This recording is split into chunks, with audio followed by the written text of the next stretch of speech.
My grandmothers on both sides have no education at all. They completely relied on the informal education and the knowledge they brought with them from all the countries that they traveled, including the local knowledge living in Macedonia. And they've done pretty well, a pretty good job with their children and grandchildren, which is me now, 3 generations later, and I do have a university degree, and I will pursue additional 2 years of education, and for my children I'll let them decide.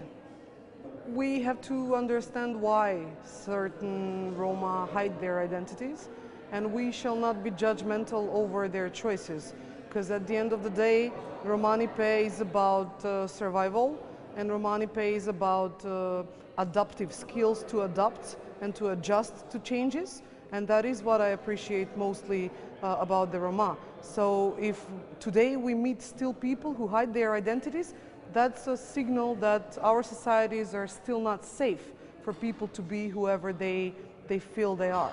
So I would not judge those people. I would rather talk to them, and I would rather offer them information about the life of Roma and the social history of Roma, political history of Roma, and let them decide how they're going to cope with it. Because at the end of the day, it's going to be them personally who have to feed their families, not me, not you, not anybody else. So we cannot really interfere in people's choices as to how they're going to survive.